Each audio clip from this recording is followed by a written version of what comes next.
नमस्कार जय जगन्नाथ मोट वीडियो आपण मानक स्वागत जनाऊँगी मु आशा कर प्रिय भाई और भौणी मैंने समस्ते भलरे थे। तो पिला माने आपण को आउ गोटे वीडियो कही जे मध्ययुगीय ओडिया साहित्य पृष्ठभूमि विषय पढ़ा बोले तो मुझे आज +3 सेकेंड इयर जो मैंने भी ओडिया ऑनर्स रखिंट तो तांकर कोर 4 जोटा कि मध्ययुगीय ओडिया साहित्य इतिहास से बहिर प्रथम यूनिट आम पढ़ुले जोटा कि साहित्यिक पृष्ठभूमि सामाजिक पृष्ठभूमि सांस्कृतिक पृष्ठभूमि तापर कौन ना धार्मिक पृष्ठभूमि ता विषय आम पढ़ी सारी। तो जो मैंने भी से वीडियो देखी ना तो से वीडियो देखिकी ए वीडियो देखु कारण ए वीडियो माने यहाँ हूँ पूरा यही यूनिट रो पूरा लास्ट वीडियो पिला माने यहाँ बुझिपार ना। तो तेणुक से वीडियो मैंने प्रथम देखी दियो तापर आसिकी ए वीडियो देखिए। तो जो मैंने भी नुआ कर तो दयाकोरी सब्सक्राइब करवाटा भूलिए ना कारण आपण मैंने यही चैनल माध्यम एमती ही सुंदर हेल्पफुल लॉन्ग क्वेश्चन देखापी पाइबे पे बुझिपार ना। माने एत बड़ लॉन्ग क्वेश्चन अच्छी कि नहीं आपण मैंने सर्टली बुझीजे आउ हाँ माने एग्जाम रे केते सुंदर लिखिबे पिला बुझिपार ना लॉन्ग लिखिबे पूरा लॉन्ग टाइप लिखिबे पिला मु जेमिति बुझेछि ताहा जदि आपण लिखिबे फुल रु फुल मार्क मध्य पाइबे पिला माने। तो वीडियोटी भल लगुथिबे तो दयाकोरी लाइक करबा सह सब्सक्राइब करबाटा भूलंतु नाही। तो चलो आम जानिबा जे मध्ययुगीय तार राजनैतिक पृष्ठभूमि केमिति थिला ता विषय जानिबा। आज वीडियोटी शेष होई माने ए यूनिट रो शेष वीडियो तो तेणुक दयाकोरी वीडियोटी शेष जाए देखा चेष्टा करंतु। तो चलो आम जानिबा मध्ययुगीय ओडिया साहित्य राजनैतिक पृष्ठभूमि विषय। तो आमको जेकोसी क्वेश्चन उत्तर लिखापी हेले आमको प्रथम उपक्रम देवाई पड़ी थाए। तो तेणुक मुझे यहाँ उपक्रम रखुची तो उपक्रम टे जाने। तो देख पिला माने क्वेश्चन कौन अच्छी ना मध्ययुगीय ओडिया साहित्य राजनैतिक पृष्ठभूमि विषय आलोचना कर। तो जदि आपको क्वेश्चन माने एग्जाम रे यही क्वेश्चन देखापी मिले ताहले आपण माने एटा लिखिकी ही आसीबे पिला। मु 100% कहूची मुझेमी बुझेबी आपण माने सेमिति लिखिबे पिला बुझल ना। तो चलो आम जानिबा। तो देखो भारतीय साहित्य इतिहास मध्ययुगीय समय को एक स्वतंत्र जुग भाव ग्रहण करा जाइछि बुझिपाल ना। आम यही मध्ययुगीय ओडिया साहित्य समय को एक स्वतंत्र जुग भाव एक भल जुग भाव एक स्वतंत्र जुग भाव ग्रहण करा जाइछि पिला माने। आउ देख यही समय साधारणतः 1400 शताब्दी रु 1700 शताब्दी पर्यंत व्याप्त माने यही आम मध्ययुगीय ओडिया साहित्य कौन ना 1400 रु 1700 जाए यार व्याप्त बुझिपाल ना माने आर लिखाई बुझिपाल ना तार ए समय विषय लिखाई बुझिपाल ना। तापर देख ओडिशार इतिहास रे यही समय को मध्ययुग भाव वर्णना करा जाए माने आम ओडिशार इतिहास रे युग को मध्ययुग भाव वर्णना करा जाए पिला माने। तापर देख एवं यही साहित्य रे यार प्रभाव अत्यंत स्पष्ट भाव में देखा जाए माने आम यही साहित्य रे तार मध्ययुगीय पृष्ठभूमि केमिति थिला ताहा विषय स्पष्ट भाव में देखा मिली था स्पष्ट भाव में देखा मिली था। तापर देख यही समय साहित्यर उत्पत्ति विकास और स्वरूप बुझा तार राजनैतिक पृष्ठ माने परिप्रेक्ष्य को अध्ययन करने अनिवार्य माने आम यही समय को जब भल भाव में जानापी पड़ो ताहले आमको यही साहित्यर तार राजनैतिक तार माने राजनैतिक केमिति थिला तार विकास धारा केमिति थिला तार स्वरूप कौन ताहा विषय आमको जानापी अनिवार्य माने बाध्यतामूलक। तो ताहा विषय आम जानापी पड़ो। तो देख पिला माने मध्ययुगीय ओडिशार राजनैतिक चित्र बृहत सजीव और गतिशील थिला माने आम मध्ययुगीय ओडिया साहित्य माने समय एक सजीव और गतिशील माने गतिशील थिला माने पिला माने बुझना गतिशील थिला। तापर देख यही समय रे गजपति माने ओडिशा रे सदृढ़ राजनैतिक शक्ति स्थापन करथिले माने ए आम मध्ययुगीय ओडिया साहित्य रे गजपति राजा माने शासन करुले पिला माने बुझिपाल ना। तापर देख सेमानंकर साम्राज्य पूर्व दक्षिण भारत रे विशाल भाव विस्तारित थिला माने आम पूर्व दक्षिण भारत रे बुझिपाल ना आम ओडिशार पूर्व दक्षिण सॉरी आम भारतर पूर्व दक्षिण दिगरे एई राजा माने विस्तार लाभ करथिले बुझिपाल ना बा शासन करुथिले। तापर देख सेई साम्राज्य विस्तार ओडिशा जन मनसरे एक गर्वबोध देशप्रेमी और राष्ट्र चेतना सृष्टि करथिला माने सेई समय रे हम एई मध्ययुगीय ओडिया साहित्य हमको एक गर्वबोध पिला माने बुझिपाल ना गर्वबोध तापर कौन ना देशप्रेमी आम देशप्रेमी केमिति अछि ताहा विषय मध्ये माने राष्ट्र चेतना सृष्टि करथिला माने आमे ଆମକୁ ଜାଗ୍ରତ କରିଥିଲା ପିଲାମାନେ, ବୁଝିପାରିଲ ନା। ତାପରେ ଦେଖ, ଯାହାର ପ୍ରତିଫଳ ପ୍ରଚୁର ଭାବରେ ପ୍ରକାଶ ପାଇଛି। ଏହାର ପ୍ରତିଫଳ ପ୍ରଚୁର ମାନେ ଅତି ମାନେ ବେଶୀ ବହୁତ ଭାବରେ ପ୍ରକାଶ ପାଇଛି ପିଲାମାନେ। ତାପରେ ଦେଖ, ସେହି ସମୟର ରାଜାମାନେ ମାନେ ଏଇ ମଧ୍ୟଯୁଗୀୟ ଓଡ଼ିଆ ସାହିତ୍ୟର ସମୟର ରାଜାମାନେ କେବଳ ପ୍ରଶାସନିକ ନୁହେଁ ସାହିତ୍ୟିକ ଓ କଳାର ପ୍ରଶୟଦାତା ଭାବେ ମଧ୍ୟ ପରିଚିତ। ମାନେ କେବଳ ରାଜନୈତିକ ବୋଲି କହିପାରିବା ନାହିଁ ଏହି ସମୟର ସାହିତ୍ୟିକ ମାନଙ୍କୁ, କାହିଁକି ନା ମାନେ ସେମାନେ କେବଳ ରାଜନୀତି ବିଷୟରେ ବର୍ଣ୍ଣନା କରୁନଥିଲେ, ତ ଅନେକ ବିଷୟରେ ଏଇ ସାହିତ୍ୟରେ ବର୍ଣ୍ଣନା କରୁଥିଲେ ପିଲାମାନେ। ତାପରେ ଦେଖ, এই ସମୟରେ କ'ଣ ହେଇଛି ନା, ପ୍ରତାପରୁଦ୍ର ଦେବଙ୍କ ନେତୃତ୍ୱରେ ପଞ୍ଚସଖା ସାମନ୍ତ ଏବଂ ଅନେକ କବି ଲେଖକ ଭକ୍ତି ସାହିତ୍ୟରେ ନିଜର ଅଦ୍ଭୁତ ଯୋଗଦାନ ରଖିଥିଲେ। ମାନେ ଏଇ ସମୟରେ ଯିଏକି ପ୍ରତାପରୁଦ୍ର ରାଜା ଶାସନ କରୁଥିଲେ, ତ ତାଙ୍କ ଶାସନ କରିବା ସମୟରେ କିଏ ପଞ୍ଚସଖା ମାନେ ପଞ୍ଚସଖାର ଆପଣମାନେ କବି ଜାଣିଥିବେ, ତ ସେଇ କବିମାନେ ଏଇ ଆମ ମଧ୍ୟଯୁଗୀୟ ଓଡ଼ିଆ ସାହିତ୍ୟରେ ହିଁ ତାଙ୍କ ସାହିତ୍ୟ ଲେଖିଥିଲେ ପିଲାମାନେ। ଯେମିତିକି ସେହିପରି ଦେଖ, ତାପରେ ସେହିପରି ମୁସଲମାନ ଆକ୍ରମଣରେ, ବୁଝିପାରିଲ ନା, ବାହ୍ୟ ଶତ୍ରୁଙ୍କ ସହଦ ଯୁଦ୍ଧ, ଓଡ଼ିଶାର ରାଜନୈତିକ ସୁଧାର ଏବଂ ଜଗନ୍ନାଥ କେନ୍ଦ୍ରଙ୍କ ଶାସନ ସବୁକିଛି ସାହିତ୍ୟକୁ ନୂଆ ରୂପ, ନୂଆ ଦିଗ ଓ ନୂଆ ପ୍ରେରଣା ଦେଇଥିଲା। ତ ଆମେ ନିମ୍ନରେ ବର୍ଣ୍ଣନା କଲେ। ମାନେ ଏଇ ସମୟରେ ଆମ ଓଡ଼ିଆ ସାହିତ୍ୟର ଇତିହାସକୁ ଏକ ନୂଆ ରୂପ ଦେଇଥିଲା ପିଲାମାନେ, ବୁଝିପାରିଲ ନା। ଏଇ ଆମ ମଧ୍ୟଯୁଗୀୟ ଓଡ଼ିଆ ସାହିତ୍ୟରେ ଯେବେ ପ୍ରତାପରୁଦ୍ର ରାଜା ବସବାସ କରୁଥିଲେ, ତ ସେଇ ସମୟରେ କ'ଣ ହେଇଥିଲା ନା, ମାନେ ଇଏ ମୁସଲମାନ ମାନେ ଆମ ଭାରତ ମାନେ ଆମ ଓଡ଼ିଶାକୁ ଆକ୍ରମଣ କରିଥିଲେ ପିଲାମାନେ, ବୁଝିପାରିଲ ନା। ତାହା ସେଇ ଆକ୍ରମଣକୁ ଆମ ପ୍ରତାପରୁଦ୍ର ଦେବ ମାନେ ନ ହାରିକି ମାନେ ଜିତିଥିଲେ ପିଲାମାନେ, ବୁଝିପାରିଲ ନା। ତାହା ସେ କହୁଛି ପିଲାମାନେ। ତାପରେ ଦେଖ, ଭିଡ଼ିଓ ଟିକେ ଲମ୍ବା ହେଇପାରେ, ତ କ୍ଷମା କରିବ। ମାନେ ସବୁକିଛି ଆମକୁ ବୁଝିବା ପାଇଁ ପଡ଼ିବ, ତ ତେଣୁକରି ଟିକେ ଲମ୍ବା ହେଇପାରେ, ତ ଟିକେ ଲମ୍ବାରୁ ବି ଦେଖିଦିଅ। ତାପରେ ଦେଖ, ମୂଳ ବିଭାଗ ମାନେ ଆମ ମଧ୍ୟଯୁଗୀୟ ଓଡ଼ିଆ ସାହିତ୍ୟର ତାର ରାଜନୈତିକ ପୃଷ୍ଠଭୂମିର ମୂଳ ବିଭାଗ କ'ଣ ଦେଖନ୍ତୁ। ଗଜପତି ସାମ୍ରାଜ୍ୟର ଉଦୟ ଓ ଅସ୍ଥିରତା, ମାନେ ଗଜପତି ରାଜାଙ୍କ ସମୟରେ କେମିତି ତାର ନ୍ୟାୟ ବ୍ୟବସ୍ଥା କେମିତି ଥିଲା। ତାପରେ ଦେଖ, ମଧ୍ୟଯୁଗୀୟ ସାହିତ୍ୟର ପ୍ରଧାନ ରାଜନୈତିକ ଭିତ୍ତି ଗଜପତି ରାଜବଂଶ। ମାନେ ଆମ ଏଇ ମଧ୍ୟଯୁଗୀର ମେନ୍ ବ୍ୟକ୍ତି କିଏ ନା, ମେନ୍ ବ୍ୟକ୍ତି ବା ରାଜା କିଏ ନା, ଗଜପତି ରାଜବଂଶ ବା ତାଙ୍କର ରାଜବଂଶ, ବୁଝିପାରିଲ ନା। ଯିଏକି 1500 ଶତାବ୍ଦୀରେ କପିଳେଶ୍ୱର ଗଜପତି ଏବଂ ପରେ ପ୍ରତାପରୁଦ୍ରଙ୍କ ନେତୃତ୍ୱରେ ଓଡ଼ିଶାରେ ବିଶାଳ ସାମ୍ରାଜ୍ୟ ସ୍ଥାପିତ ହୋଇଥିଲା। ପ୍ରଥମେ କିଏ ଥିଲେ? କପିଳେଶ୍ୱର ଗଜପତି ଥିଲେ ପିଲାମାନେ। ତାପରେ ଆସୁଛନ୍ତି ଆମ ରାଜା ପ୍ରତାପରୁଦ୍ର ଦେବ। ତ ତାଙ୍କ ସମୟରେ ମାନେ ସେଇ ଦୁଇ ଜଣଙ୍କର ଶାସନ ସମୟରେ ଆମ ଓଡ଼ିଶା ବିଶାଳ ସାମ୍ରାଜ୍ୟ ସ୍ଥାପିତ ହୋଇଥିଲା ପିଲାମାନେ। ତାପରେ ଦେଖ, ଉତ୍ତରରେ ଗଙ୍ଗା, ଦକ୍ଷିଣରେ କଞ୍ଚି, ପଶ୍ଚିମରେ ଗୋଦାବରୀ ଓ ପୂର୍ବରେ ବଙ୍ଗୋପସାଗର, ଏହି ସୀମାଭୂମିରେ ଗଜପତିମାନଙ୍କର ଅଧିକାର ବିସ୍ତାର ଥିଲା ଓ ଏହି ରାଜନୈତିକ ସୁରତା ଓ ସାମ୍ରାଜ୍ୟ ଚେତନା ସାହିତ୍ୟକୁ ପ୍ରେରିତ କରିଥିଲା। ଏଇ ସମୟର ସାହିତ୍ୟ, ବୁଝିପାରିଲ ନା ପିଲାମାନେ। କ'ଣ ସେ କ'ଣ କହିଥିଲା ନା, ଗଜପତି ରାଜା ମାନେ କିଏ ଶାସନ କରିଥିଲେ ବୋଲିକିନା, ବୁଝିପାରିଲ ନା। ତାଙ୍କର ନିୟମ କେମିତି ଥିଲା ତା ବିଷୟରେ ଆମେ ପରେ ଜାଣିବା। ଦେଖ, ବୁଝିପାରିଲ ନା। ତ ଆପଣମାନେ ଜାଣିଲେ ଯେ ଗଜପତି ରାଜା ଶାସନ କରୁଥିଲେ, ଦୁଇ ଜଣ ରାଜା 1500 ଶତାବ୍ଦୀରେ, ଯିଏକି କପିଳେଶ୍ୱର ତାପରେ ଆମର ପ୍ରତାପରୁଦ୍ର ଦେବ।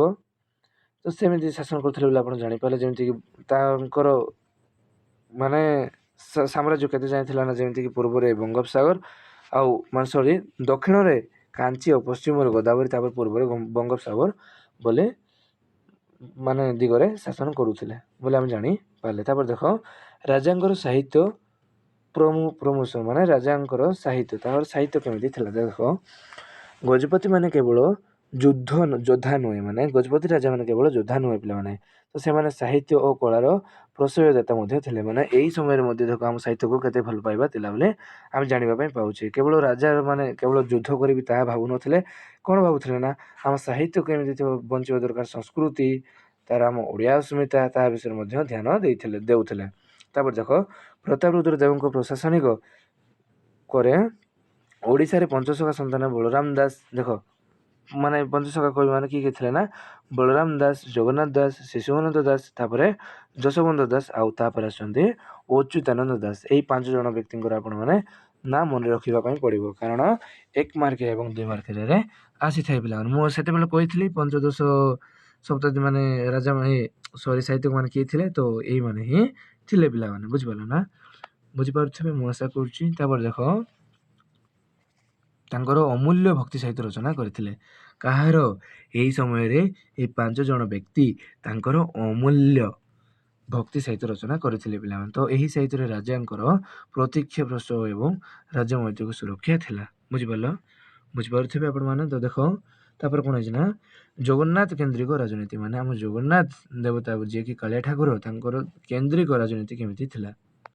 ଦେଖ ପିଲାମାନେ, ଦେଖ, ମଧ୍ୟଯୁଗରେ ଓଡ଼ିଶାର ରାଜନୀତି ଶ୍ରୀ ଜଗନ୍ନାଥକୁ କେନ୍ଦ୍ର କରି ପରିଚାଳିତ ହେଉଥିଲା, ବୁଝିପାରିଲ ନା? ଆମ ଶ୍ରୀ ଜଗନ୍ନାଥକୁ କେନ୍ଦ୍ର କରି, ମାନେ ତାଙ୍କ ବିଷୟରେ ଆଲୋଚନା କରି, ରଚନା କରି ଆମ ମଧ୍ୟଯୁଗ ଓଡ଼ିଶା ଭିତରେ ରାଜନୀତି, ଏବଂ ଦେଖ ରାଜନୀତି ବି ମଧ୍ୟ ତାଙ୍କ ଦ୍ୱାରା ହିଁ ହେଉଥିଲା ପିଲାମାନେ, ତାଙ୍କ ଦ୍ୱାରା ଲିଖିତ ହେଇଥିଲା ପିଲାମାନେ, ବୁଝିପାରିଲ ନା? ତାପରେ ଦେଖ, ରାଜାଙ୍କୁ ଶ୍ରୀ ଜଗନ୍ନାଥଙ୍କର ପତ୍ନୀ ବୋଲି ଗଣ୍ୟ କରାଯାଏ, ବୁଝିପାରିଲ? ଆମ ରାଜାକୁ ଜଗନ୍ନାଥର ପତ୍ନୀ ଭାବରେ ଗଣ୍ୟ କରାଯାଏ ବା ଜଣାଯାଏ। ତାପରେ ଦେଖ, ଏହାର ଅର୍ଥ ହେଲା ଯେ, ଏଇ ପତ୍ନୀର ଅର୍ଥ ହେଲା ଯେ ରାଜାଙ୍କର ସମସ୍ତ ପ୍ରଭାବ ଶ୍ରୀ ଜଗନ୍ନାଥଙ୍କ ଆଶୀର୍ବାଦରୁ ଏହି ଧାର୍ମିକ ରାଜନୈତିକ ସମ୍ମିଳନ ସାହିତ୍ୟକୁ ଗଭୀର ଭକ୍ତି, ଆସ୍ଥା ଓ ଦାର୍ଶନିକତାରେ ସନ୍ଦେଶ ଦେବାକୁ ମିଳିଥିଲା। ମାନେ ଯେମିତିକି ପତି ପତ୍ନୀଙ୍କର କେମିତି ଭଲ ପାଇବା ଥିଲା, ତାଙ୍କ ବିଷୟରେ ମାନେ 2 ଜଣଙ୍କର କଥା ସିଏ ମାନେ ତା କଥା ସିଏ ମାନେ ପତ୍ନୀ କ'ଣ ନା ସ୍ୱାମୀଙ୍କ କଥା ମାନିକି ଚଳେ। ତ ତେଣୁକରି ମାନେ ରାଜା କ'ଣ ଥିଲା ନା, ଶ୍ରୀ ଜଗନ୍ନାଥଙ୍କୁ ମାନିକି ମାନେ ଶାସନ କରୁଥିଲା, ବୁଝିପାରିଲ ନା? ତାଙ୍କ ସେଇ ହିସାବରେ କ'ଣ ହେଇଛି ନା, ଶ୍ରୀ ମାନେ ଆମ ରାଜାଙ୍କୁ ଶ୍ରୀ ମାନେ ଜଗନ୍ନାଥର ପତ୍ନୀ ଭାବରେ ଗ୍ରହଣ କରାଯାଇଅଛି, ବୁଝିପାରିଲ ନା? ବୁଝିପାରୁଥିବେ। ତାପରେ ଦେଖ,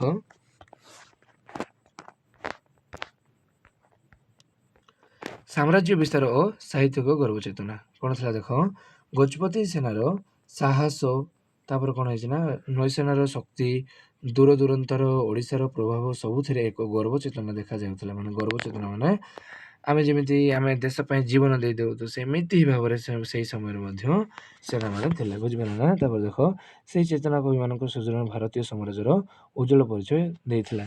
ପିଲାମାନେ, ମୁଁ ଆପଣଙ୍କୁ ଏଇଟା ଗୋଟେ ଉତ୍ତର ବୋଲି ଦେଉନି, ମୁଁ ଆପଣଙ୍କୁ ଭଲ ଭାବରେ ବୁଝାଉଛି। ତ ଆପଣ ଯାଇକି ଡାଇରେକ୍ଟଲି ଲେଖିଦେଲେ ମଧ୍ୟ ହେବ ନାହିଁ, ବୁଝିପାରିଲ ନା? ତ ଆପଣଙ୍କୁ କେମିତି ସର୍ଟଲି ବୁଝିବେ ତାହା ମୁଁ ଶିଖାଉଛି। ଯଦି କେଉଁ ପଏଣ୍ଟରେ ଯଦି ଆପଣ ବୁଝିପାରୁନଥିବେ, ତ ମୋତେ କମେଣ୍ଟ କରି କହିପାର, ମୁଁ ଭଲ ଭାବରେ ବୁଝେଇଦେବି, ଜଣଙ୍କୁ ବି ମଧ୍ୟ ବୁଝେଇଦେବି ପିଲାମାନେ, ବୁଝିପାରିଲ ନା? ତ ଦେଖ, ଆପଣମାନେ ଟିକେ ଅଧିକାରୁ ଅଧିକା ଲେଖିବା ପାଇଁ ପଡ଼ିବ, କାରଣ ଆପଣ ଓଡ଼ିଆ ଅନର୍ସ ଷ୍ଟୁଡେଣ୍ଟ, ବୁଝିପାରିଲ ନା? ତାପରେ ଦେଖ, ମୁସଲିମ ଆକ୍ରମଣର ପ୍ରତିଧ୍ୱନି, ମାନେ ମୁଁ କହିଥିଲି ଆମ ଓଡ଼ିଶାରେ ମୁସଲିମ ମାନେ ଆକ୍ରମଣ କରିଥିଲେ, ତ ତାଙ୍କ ବିଷୟରେ ଟିକେ ଜାଣିବା। ଦେଖ, ମଧ୍ୟଯୁଗରେ ବିଭିନ୍ନ ସମୟରେ ବଙ୍ଗ ଓ ଦିଲ୍ଲୀରୁ ମୁସଲିମ ସେନାଙ୍କ ଆକ୍ରମଣ ହୋଇଥିଲା, ମାନେ ବଙ୍ଗରୁ ଦିଲ୍ଲୀ ତାଙ୍କର ମୁସଲିମ ଆକ୍ରମଣ ହୋଇଥିଲା ପିଲାମାନେ, ବୁଝିପାରିଲ ନା? ଗଜପତି ମାନେ ସେଥିରେ ପ୍ରତିରୋଧ କରୁଥିଲେ, ବୁଝିପାରିଲ ନା? ତାପରେ ଦେଖ, ଏଇ ଯୁଗ ରାଜନୈତିକ ଅସ୍ଥିରତା, ଦେଶ ସୁରକ୍ଷାର ଚେତନା ସାହିତ୍ୟରେ ଉଲ୍ଲେଖ ପାଇଥିଲା। ସେଇ ସମୟରେ ତାର ମାନେ ଆମ ରାଜନୈତିକ କେମିତି ହେବା ଦରକାର, ତାହା ସୁରକ୍ଷାର ଚେତନା ଉଲ୍ଲେଖ ପାଇଥିଲା ପିଲାମାନେ। ଯଦି କେଉଁଠି ଜାଗାରେ ଯଦି ବୁଝି ନପାରିବେ, ମୋତେ ଡାଇରେକ୍ଟ ହ୍ୱାଟ୍ସଆପ୍ରେ SMS କରନ୍ତୁ କିମ୍ବା ମୋତେ କଲ୍ କରନ୍ତୁ। ତ ଦେଖ, ପ୍ରଶାସନ ଓ ନ୍ୟାୟ ବ୍ୟବସ୍ଥାର ସ୍ଥିରତା, ମାନେ ସେଇ ସମୟରେ ପ୍ରଶାସନ କେମିତି ଥିଲା ଆଉ ତାର ନ୍ୟାୟ ବ୍ୟବସ୍ଥା କେମିତି ଥିଲା, ତା ଏବେ ଜାଣିବା। ଦେଖ, ମଧ୍ୟଯୁଗୀୟ ଓଡ଼ିଆ ସାହିତ୍ୟର ପ୍ରଶାସନ ଓ ନ୍ୟାୟ ବ୍ୟବସ୍ଥା ଏକ ଗୁରୁତ୍ୱପୂର୍ଣ୍ଣ ଭୂମିକା ନିର୍ବାହ କରିଥିଲେ। ତ ଗଜପତି ସାମ୍ରାଜ୍ୟର ପ୍ରଶାସନ ବ୍ୟବସ୍ଥା ଏବଂ ନ୍ୟାୟ ପ୍ରତିଷ୍ଠା ପ୍ରଥମେ ଏହି ଦିଗରେ ସ୍ଥିରତା କିପରି ଏକ ନୂତନ ଉଦାହରଣ ସ୍ପଷ୍ଟ କରିଥିଲା, ତ ସେଥିରେ ସାହିତ୍ୟ ଏବଂ ଦାର୍ଶନିକତାର ଯୋଗଦାନ ଅତ୍ୟନ୍ତ ଉଲ୍ଲେଖନୀୟ। ତାପରେ ଦେଖ, କ'ଣ ହେଇଛି ନା, ମଧ୍ୟଯୁଗ ଓଡ଼ିଶାରେ ଯେତେବେଳେ ରାଜାମାନେ ସୁଦୃଢ଼ ପ୍ରଶାସନ ଚାଲିଥିଲେ, ତ ସେ ସମସ୍ତଙ୍କ ପାଇଁ ସମାନ ନ୍ୟାୟ ପ୍ରଦାନ କରୁଥିଲେ, ମାନେ ସମସ୍ତଙ୍କ ପାଇଁ ସମାନ ନ୍ୟାୟ ଥିଲା ପିଲାମାନେ, ବୁଝିପାରିଲ ନା? ଯେମିତି ମୋର ଗୋଟେ ଅଲଗା ନିୟମ, ତାର ଗୋଟେ ଅଲଗା ନିୟମ, ସେମିତି ନଥିଲା। ତ ସମସ୍ତଙ୍କର ସମାନ ନ୍ୟାୟ ଥିଲା ପିଲାମାନେ। ମୁଁ ଆପଣଙ୍କୁ କହିଥିଲି ରାଜନୈତିକ ବିଷୟରେ, ତ ଏଇଟା ନ୍ୟାୟ ମାନେ ରାଜନୀତି ବିଷୟରେ ଯାଉଅଛି। ତ ଦେଖ, ସେଥିରୁ ସାଧାରଣ ଲୋକମାନେ ଶାନ୍ତିରେ ବସବାସ କରିପାରୁଥିଲେ, ମାନେ ସମସ୍ତଙ୍କର ନ୍ୟାୟ ସମାନ ଥିଲା ବୋଲି ଲୋକମାନେ ଶାନ୍ତିରେ ବସବାସ କରିପାରୁଥିଲେ। ତ ଅନ୍ୟାୟ ଓ ଅସୁରକ୍ଷା, ଦଙ୍ଗା ଦଙ୍ଗା ଓ ଆକ୍ରମଣ କମିଥିଲା। ମାନେ ଏଇ ସମୟରେ ଚୋର ଡାକେତ ଦଙ୍ଗା କିଛି ସବୁ କିଛି କମି ଯାଇଥିଲା ପିଲାମାନେ। ତ ଏଥିରୁ ଲୋକମାନଙ୍କର ଦୈନିକ ଜୀବନ ସୁବ୍ୟବସ୍ଥିତ ହୋଇଥିଲା। ମାନେ ଚୋର ଡାକେତ କମିଲା ତ ଲୋକମାନେ ଭଲ ଭାବରେ ଶାସନ କରିବେ, ଭଲ ଭାବରେ ବସବାସ କରିବେ। ତ ତାହା ଏଠି ଲେଖାଯାଇଅଛି। ତ ବ୍ୟବସାୟ ହଉ ବାଣିଜ୍ୟ ଫଳିଥିଲା, ମାନେ କୃଷି କାମ ସୁଗମ ହେଉଥିଲା, ମାନେ ବହୁତ ସହଜ ହେଇଯାଉଥିଲା ପିଲାମାନେ। ବୁଝିପାରିଲ ନା? ଦେଖ ତାପରେ ପ୍ରଶାସନ ଓ ନ୍ୟାୟ ବ୍ୟବସ୍ଥାର ସ୍ଥିରତା ମାନେ କେମିତି ଥିଲା ଦେଖ। ମାନେ ହେଉଛି ରାଜ୍ୟରେ ଶାସନ ସଦୃଢ଼ ଥିବା, ସମାଜରେ ନ୍ୟାୟ ସମାନତା ରହିବା, ଅନ୍ୟାୟ ଦମିତ ହେବା ଓ ଲୋକମାନଙ୍କ ମଧ୍ୟରେ ସୁରକ୍ଷା ଶାନ୍ତି ସ୍ଥାପିତ ହେବା। ମାନେ ଏହାର ଅଧିକ ଗୁରୁତ୍ୱ ଦିଆଯାଉଥିଲା। ତ ଆପଣମାନେ ଏଇ 3 ଧାଡ଼ି ଜମା ବି ଭୁଲିବେ ନାହିଁ। ବୁଝିପାରିଲ ନା? ଏଇ 3 ଧାଡ଼ି ଘୁଷିକି ମଧ୍ୟ ଯାଆନ୍ତୁ। ତ ଏଇ 3 ଧାଡ଼ି ଯେମିତି ହେଲେ ବି ଲେଖିବା ପାଇଁ ପଡ଼ିବ, ମାନେ ପଡ଼ିବ। ତ ଦେଖ ତାପରେ ଆଉ ଟିକେ ରହିଲା ପିଲାମାନେ, ଗୋଟେ ପେଜ। ବୁଝିପାରିଲ ନା? ଆଉ 5 ମିନିଟ୍ ଭିତରେ ସାରିଦେବା। ତ ଦେଖ ଏଇଟା ଗୋଟେ ବହୁତ ଇମ୍ପୋର୍ଟାଣ୍ଟ କ୍ୱେଶ୍ଚିନ୍, ଯେଉଁଟାକି ଏ ପଏଣ୍ଟରେ ରହିଅଛି। ଆମେ ମଧ୍ୟଯୁଗ ଓଡ଼ିଆ ସାହିତ୍ୟ ରାଜନୀତି ପଟ୍ଟଭୂମି କାହିଁକି ପଢ଼ୁଛେ? ବୁଝିପାରିଲ ନା? ଆମେ କାହିଁକି ପଢ଼ିବା ଏଇ ସାହିତ୍ୟ? ଆମେ ଜାଣିବା ପାଇଁ ପଡ଼ିବ ନା, ପଢ଼ିଲେ କ'ଣ ମିଳିବ ସେଇଟା ମଧ୍ୟ ଆମକୁ ପ୍ରଥମେ ଜାଣିବା ପାଇଁ ପଡ଼ିବ। ତ ଦେଖ ଆମେ କାହିଁକି ପଢ଼ିବା? ତ ଐତିହାସିକ ଜ୍ଞାନ ପାଇଁ, ମାନେ ଆମ ଇତିହାସର ଜ୍ଞାନ ପାଇଁ। ବୁଝିପାରିଲ ନା? ତ ଐତିହାସିକ ଜ୍ଞାନର ପାଇଁ ସେ ସମୟରେ, ମାନେ ଆମ ଇତିହାସର ଜ୍ଞାନ ପାଇଁ, ମାନେ ଆମ ମଧ୍ୟଯୁଗ ଓଡ଼ିଆ ସାହିତ୍ୟର ସମୟରେ କେମିତି ରାଜ୍ୟ ପାଳନ ହେଉଥିଲା। ବୁଝିପାରିଲ ନା? ରାଜ୍ୟ ପାଳନ ମାନେ ଗୋଟେ ରାଜା ତାର ରାଜ୍ୟକୁ କେମିତି ପାଳୁଥିଲା, ରାଜ୍ୟ ପାଳନ। ବୁଝିପାରିଲ ନା? ତ ଦେଖ ହେଉଥିଲା। ତ ରାଜାଙ୍କର ଶକ୍ତି, ପ୍ରଜାଙ୍କର ଅବସ୍ଥା ତଥା ରାଜ୍ୟର ନ୍ୟାୟ ପ୍ରଶାସନ କେମିତି ଥିଲା ତାହା ଜାଣିବା ପାଇଁ ପାଉଛେ ବା ଶିଖିବା ପାଇଁ ପାଉଛେ। ବୁଝିପାରିଲ ନା? ତାର ରାଜାଙ୍କର ମାନେ ଶାସନ କେମିତି ଥିଲା, ତ ସେଇ ସମୟରେ ରାଜା ସିଏ ମାନେ ଭଲ ଥିଲେ ନା ଖରାପ ଥିଲେ, ତ ତାହା ବିଷୟରେ ଆମେ ଜାଣିବା ପାଇଁ ମଧ୍ୟ ପାଉଛେ ବା ଶିଖୁଛେ। ତ ତାପରେ ଦେଖ ସାହିତ୍ୟର ପ୍ରଭାବ ବୁଝିବା ପାଇଁ, ମାନେ ଆମ ଏଇ ସାହିତ୍ୟର ପ୍ରଭାବ, ମାନେ ଆମ ସାହିତ୍ୟର ପ୍ରଭାବ ବୁଝିବା ପାଇଁ ନିହାତି ଇମ୍ପୋର୍ଟାଣ୍ଟ ପିଲାମାନେ। ବୁଝିପାରିଲ ନା? ତ ଆମେ ଏଇ ସାହିତ୍ୟ ପଢ଼ିଲେ ସେଇ ପ୍ରଭାବ ବିଷୟରେ ବୁଝିବା ପାଇଁ ପାଉଛେ। ତ ଦେଖ ସାହିତ୍ୟ କେବଳ କଳ୍ପନା ନୁହେଁ, ମାନେ ଆମ ସାହିତ୍ୟ କେବଳ ଏକ କଳ୍ପନା ନୁହେଁ। ସେ ସମୟର ରାଜନୀତି କେମିତି ଥିଲା, ତ ତାହାର ସମାଜ, ଧର୍ମ ଓ ସଂସ୍କୃତି ପ୍ରଭାବରେ ସେହି ସମୟରେ କେମିତି ଥିଲା ତାହା ଲେଖାଯାଇଥିଲା ପିଲାମାନେ। ବୁଝିପାରିଲ ନା? ଏଇ ସାହିତ୍ୟରେ କ'ଣ ଲେଖାଯାଇଥିଲା? ଆମ ସାହିତ୍ୟ କେବଳ କଳ୍ପନା ନୁହେଁ ବୋଲି ଲେଖାଯାଇଥିଲା। ତ ସେ ସମୟରେ କ'ଣ ହେଇଥିଲା? ରାଜନୈତିକ କେମିତି ଥିଲା, ତାର ସାମାଜିକ, ତାର ଧାର୍ମିକ, ତାର ସାଂସ୍କୃତିକ, ତାହା ବିଷୟରେ ମଧ୍ୟ ଏଇ ଆମ ମଧ୍ୟଯୁଗୀୟ ଓଡ଼ିଆ ସାହିତ୍ୟରେ ଲେଖାଯାଇଥିଲା ପିଲାମାନେ। ତାପରେ ଦେଖ ପ୍ରାଚୀନ ଶାସନୀୟ ମାନେ ପଦ୍ଧତିର ଶିକ୍ଷା ପାଇଁ, ମାନେ ଦେଖ ମୁଁ କହିଥିଲି ଆପଣଙ୍କୁ ମାନେ କ'ଣ ପାଇଁ ପଢ଼ୁଛୁ ବୋଲି। ତ କ'ଣ ପାଇଁ ପଢ଼ୁଛୁ ନା ପ୍ରାଚୀନ ଶାସନୀୟ ପଦ୍ଧତିର ଶିକ୍ଷା ପାଇଁ। ଆମେ ଶିକ୍ଷା ପାଇଁ ପଢ଼ୁଛୁ ପିଲାମାନେ। ବୁଝିପାରିଲ ନା? ଆମର ଜ୍ଞାନ, ଆମର ଶିକ୍ଷା, ଆମର ସବୁ କିଛି ପାଇଁ ଆମେ ପାଠ୍ୟକ୍ରମ କରୁଛୁ। ତ ଦେଖ ଆଜିର ଆଧୁନିକ ଶାସନ ପ୍ରଣାଳୀ ଏତିକି ଭାବରେ ଗଢ଼ି ଉଠିଥିଲା, ମାନେ ଏଇ ସାହିତ୍ୟ ଏତିକି ଭାବରେ ଗଢ଼ି ଉଠିଥିଲା। ତ ତାର ମୂଳ କେଉଁଠାରୁ ଆସିଛି ସେଥିରେ ମଧ୍ୟଯୁଗ ଭୂମିକା ଅଛି। ମାନେ ମୂଳ ହେଉଛି ମଧ୍ୟଯୁଗ ଓଡ଼ିଆ ସାହିତ୍ୟର ଇତିହାସ। ରାଜନୈତିକ କେମିତି ଥିଲା ତା ବିଷୟରେ ଆମେ ଜାଣିବା ପାଇଁ ପାଉଛେ। ତାପରେ ଦେଖ ଆମେ ପଢ଼ିକି କ'ଣ ଶିଖୁଛେ? ବୁଝିପାରିଲ? ଦେଖ ଆମେ କ'ଣ ଶିଖିବା ନା ରାଜନୈତିକ ସ୍ଥିରତା ଓ ଅସ୍ଥିରତା ଶିଖିବା ପାଇଁ ପାଇବା। ଦେଖ ମାନେ କେବେ ସମୃଦ୍ଧି, କେବେ ଯୁଦ୍ଧ ଏବଂ ସେଥିରୁ ପ୍ରଜାଙ୍କ ଜୀବନର ପ୍ରଭାବ କେମିତି ଭାବରେ ଥିଲା ତାହା ଶିଖିବା ପାଇଁ ପାଉଛେ। ତାପରେ ନ୍ୟାୟ ଓ ପ୍ରଶାସନ ପ୍ରଣାଳୀ ଶିଖିବା ପାଇଁ ପାଉଛେ, ଯେଉଁଟାକି ରାଜା, ମନ୍ତ୍ରୀ, ନାୟକ, ପ୍ରଜାଙ୍କ ସମ୍ପର୍କ କେମିତି ଥିଲା ତା ବିଷୟରେ ଶିଖିବା ପାଇଁ ପାଉଛେ। ତାପରେ ଲୋକମାନଙ୍କର ଜୀବନଚର୍ଯ୍ୟା କେମିତି, ସେମାନେ କଷ୍ଟ, ସଂଘର୍ଷ, ରାଜନୀତିରେ ପ୍ରଭାବିତ ଥିଲା ତାହା ମଧ୍ୟ ଶିଖିବା ପାଇଁ ପାଉଛେ।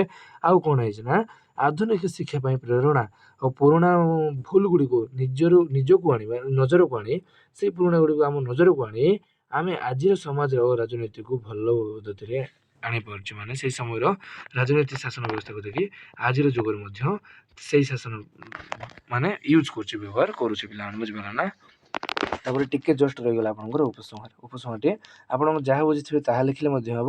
ଯଦି ତାହା ମଧ୍ୟ କରିପାରୁନାହାନ୍ତି ତ ମୁଁ ପଢ଼ୁଛି, ତାହା ଆପଣ ଭଲ ଭାବରେ ଶୁଣିକି ଯାଇକି ଲେଖିବ। ଦେଖ ସମସ୍ତ କଥାକୁ ଧ୍ୟାନରେ ରଖି କୁହାଯାଇପାରେ ଯେ ମଧ୍ୟଯୁଗୀୟ ଓଡ଼ିଆ ସାହିତ୍ୟର ରାଜନୈତିକ ପୃଷ୍ଠଭୂମି ବିନା ଏହି ସାହିତ୍ୟକୁ ବୁଝିବା ଅସମ୍ଭବ। ମାନେ ଆମେ କ'ଣ ଶିଖିଲେ ନା, ମୁଁ କ'ଣ କହୁଛି ନା, ମାନେ ସବୁକିଛି ବିଷୟ ଚିନ୍ତାରେ ଛାଡ଼ିକି, ମାନେ ସବୁକିଛି ବିଷୟ ସିଆଡ଼େ ଯାଉ, କିନ୍ତୁ ଆମେ ଏଇ ସାହିତ୍ୟରେ ରାଜନୈତିକ ପୃଷ୍ଠଭୂମି ନିହାତି ଜାଣିବା ପାଇଁ ପଡ଼ିବ ବୋଲି ସେ କହୁଛି। ତ ଦେଖ ଗଜପତି ସାମ୍ରାଜ୍ୟର ଶକ୍ତି ଓ ରାଜାଙ୍କର ପ୍ରସାୟ, ଜଗନ୍ନାଥ କେନ୍ଦ୍ରିକ ରାଜନୀତିକୁ ମୁସଲିମ ଆକ୍ରମଣ ପ୍ରତିଧ୍ୱନି ସାମ୍ରାଜ୍ୟ ବ୍ୟବସ୍ଥାରେ ଗର୍ବ ଓ ପ୍ରଶାସନୀୟ ସ୍ଥିରତା ଏହିସବୁ ସାହିତ୍ୟର ପ୍ରେରଣା ଦେଇଥାଏ ପିଲାମାନେ। ତାର ଗର୍ବ କ'ଣ ତାର ଆପଣମାନେ ଭଲସେ ଜାଣିପାରୁଥିବେ। ବୁଝିପାରିଲେ? ଦେଖ ଏଇ ମାନେ ଏହି ପୃଷ୍ଠଭୂମିରେ ଜନ୍ମିଥିବା ସାହିତ୍ୟ ଭକ୍ତି, ଦେଶପ୍ରେମୀ, ଦାର୍ଶନିକ ଓ ତାର ସାମାଜିକ ସନ୍ଦେଶର ଦିଗରେ ଓଡ଼ିଆ ସାହିତ୍ୟକୁ ସ୍ୱର୍ଣ୍ଣ ଯୁଗ ପହଞ୍ଚାଇଥିଲା। ମାନେ ଧନ୍ୟବାଦ। ଦେଖ କ'ଣ ହେଇଛି ନା ଏହି ସମୟରେ ଆମକୁ ସାହସ ଦେଇଥିଲା, ଆମ ଦେଶପ୍ରେମୀ କେମିତି ହେବା ଦରକାର ଥିଲା ତାହା ମଧ୍ୟ ଆମେ ଶିଖିବା ପାଇଁ ପାଉଛେ ପିଲାମାନେ। ତ ଏହି ସମୟକୁ ଏକ ସୁବର୍ଣ୍ଣ ଯୁଗ ବୋଲି କହିପାରିବା ପିଲାମାନେ। ବୁଝିପାରିଲ ନା? ତ ମୁଁ ଆଶା କରୁଛି ଆପଣମାନେ ପ୍ରଥମ ୟୁନିଟ୍ରେ ଭଲ ଭାବରେ ବୁଝିପାରୁଥିବେ। ତ ଆଜି ଆମର ପ୍ରଥମ ୟୁନିଟ୍ ସରିଯାଇଛି। ତ ଆମେ ଆଉ ଗୋଟେ ୟୁନିଟ୍ ମାନେ ଆଉ ଗୋଟେ ଭିଡ଼ିଓରେ ଦ୍ୱିତୀୟ ୟୁନିଟ୍ ପଢ଼ିବା, ଯେଉଁଟାକି ଏମିତି ଭାବରେ ପଢ଼ିବ ଯେମିତି ଲଙ୍ଗ୍ କୋଶ୍ଚିନ୍ ମୁଁ ଯେମିତି ବୁଝେଇଲି ତ ତାହା ବି ଆପଣ ଜାଣିପାରିବେ, ତାହା ବି ସେମ୍ ଆର ଯେମିତି ହିଁ ବୁଝିପାରିବେ ପିଲାମାନେ। ତ ମାନେ ପରେ ପରେ ଆପଣ ଆର 1 ମାର୍କିଆ 2 ମାର୍କିଆ ତାପରେ କ'ଣ ହେଇଯାଏ ନା 5 ମାର୍କିଆ ମଧ୍ୟ ଆଉ ଲଙ୍ଗ୍ କୋଶ୍ଚିନ୍ ମଧ୍ୟ ଦେଖିବା ପାଇଁ ପାଇବେ। କେବଳ ମାନେ ଏବେ କ'ଣ ଶିଖିଲେ ନା ଟିକେ ମୁଁ ଭଲ ଭଲ ପଏଣ୍ଟ ଲେଖିଥିଲି, ତ ଆପଣମାନେ ଏଇଟା ନୋଟ୍ କରି ରଖନ୍ତୁ, 2-3 ଥର ପଢ଼ନ୍ତୁ, ତ ଆପଣ ଭଲ ଭାବରେ ବୁଝିପାରିବେ ଏବଂ ଆଗାମୀ ସମୟ ଏକ୍ଜାମ୍ରେ ଭଲ ମାର୍କ ରଖିପାରିବେ ପିଲାମାନେ। ତ ଆଜି ଭିଡ଼ିଓଟି କେମିତି ଲାଗିଲା ତ କମେଣ୍ଟ କରିବାଟା ଭୁଲନ୍ତୁ ନାହିଁ। ତ ଭିଡ଼ିଓ ଦେଖିଥିବାରୁ ବହୁତ ବହୁତ ଧନ୍ୟବାଦ ପିଲାମାନେ। ତ କେତେ ମାନେ 100%ରୁ କେତେ ପରସେଣ୍ଟ ବୁଝିଲେ ତାହା ମଧ୍ୟ କମେଣ୍ଟ କରିବାଟା ଭୁଲନ୍ତୁ ନାହିଁ। ତ ରହିଲି, ଜୟ ଜଗନ୍ନାଥ। ଆମେ ଆଉ ଗୋଟେ ଭିଡ଼ିଓରେ ଦେଖା ହେବା, ଆଉ ଦ୍ୱିତୀୟ ୟୁନିଟ୍ ପଢ଼ିବା ପିଲାମାନେ। ବହୁତ ବହୁତ ଧନ୍ୟବାଦ। ଜୟ ଜଗନ୍ନାଥ।